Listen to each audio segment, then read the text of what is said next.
Hello everyone welcome back to my another blog. आज है बृहस्पतिवार और इतना बजी गई 3टा। एया आज रातिपुवा काहीखन अकणमान शेयर कर दिसो। भाजी 3খন, भात दाली दई बस इमानेই आছিলে। और आज मैं व्रतत आसो गतिके विशेष एको तेनेकुवा रेसिपि नाई। एया लैसो एवले एखन पियाज पराठा बनाबले। तारो रेसिपि मैं शेयर करा नाई बारू, किन्तु सदाय बनाई देखाई थाको। गतिके एने अकणमान आरो देखाई दिसो किनु दिलु टिफिनटुत बस सिमाने घिउरे पराठाखन सेकी दिसो। तार पाछते धुनियाके भराई दिसो। इमानेই आছিলে আজি টিফিনত। আৰু এয়া অকমান বুট আৰু মগু দিছো, লগত দিছিলো মই অকমান ড্ৰাই ফ্ৰুটছো। দেখিছেনে অকমান কলা জিৰা আৰু দুফুটামান নহৰু, অকমান পিঁয়াজ। এইকণ মোৰ মাৰ খুব চৰ্দি লাগি আছে, অকণমান চাটনি বনাই দিওঁ, খালে ভাল সেইকাৰণে। আৰু আপোনালোকৰ লগতো অকণমান শ্বেয়াৰ কৰি দিওঁ। একদম অকণমান বনাইছোঁ কাৰণ আজি মোৰ ফাষ্টিং, মই নাখাওঁৱেই। আৰু মা ৰাতি আৰু দিনত খাব পাৰিব। যে তেলকণ গৰম হোৱাত মই এইখিনি দি দিম। কাজিয়াকণ মোৰ অকণমান কমেই, 2 চামুচমানৰ ভিতৰতহে আছিলে। আৰু এইকণ মই এতিয়া পটককৈ মাক বনাই দিওঁ। আৰু এতিয়া মই ইয়াতে এচিকত নিমখ দি দিছোঁ। তাৰপিছত এটা পেষ্ট বনাই লৈছোঁ। মোৰ চাটনি ৰেডি হৈ গ'ল। আৰু এয়া চাওকচোন, তাৰপিছত মই অলপ মিঠাতেল দি দিছোঁ।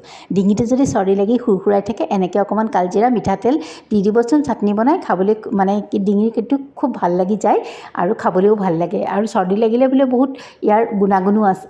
তাৰপাছতে এয়া মাৰ কাঁহীখন অকণমান শ্বেয়াৰ কৰি দিছোঁ। আজি সদায় সদায় এওঁৰ কাঁহীখনহে দেখাই থাকোঁ।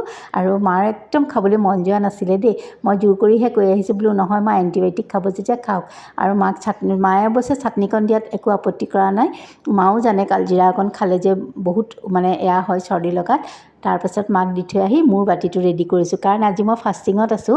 আৰু সেইকাৰণে চাগু লৈছোঁ। চাগু মই ৰাতিপুৱাতে তিয়াই থৈছিলোঁ। আৰু অকণমান কিচমিচ আৰু আলমণ্ড এনেকৈ পেলাই লৈছোঁ। অকণমান আছে খেজুৰ, চেনি, অকণমান এয়া পিনাট বাটাৰ চব দি দিছোঁ মই মোৰ জলপানটোতে। আৰু অকণমান গাখীৰ দি লৈছোঁ। মানে মিঠা বস্তু বহুত বেছিও খাবলৈ মন নাযায়, সেইকাৰণে চব এনেকৈ দি লৈ পেলাই খাই দিছোঁ। আৰু এইখিনি দেখিছেনে, এইখিনি হৈছে চাউলৰ গুড়া। মানে চাউলৰ গুড়াৰ পেকেট এটা আনিছিল, মই বহুত দেৰি তিয়াই থৈ দিলোঁ। সিদিনাখন মানে ইউটিউবতে চালোঁ যে জেং পিঠাটো বনালে মানে কাপোৰেৰে নাচালিলেও হয় বোলে। বহুত দেৰি এনেকৈ তিয়াই থৈ মিক্সিত ভালকৈ এটা একদম মসৃণ মানে স্মুথ পেষ্ট এটা বনাব লাগে, ধুনীয়াকৈ বোলে উঠি যায়।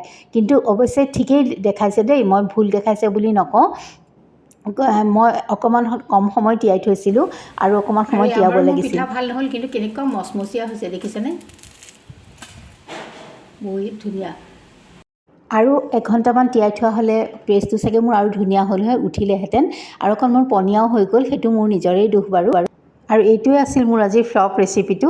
আৰু লঘোণে ভোকে থাকিও আপোনালোকলৈ বনাইছিলোঁ চাওকচোন, কিন্তু নহ'লগৈ। কি কৰিব আৰু উপায় নাই। তেন্তে আজিলৈ আহোঁ।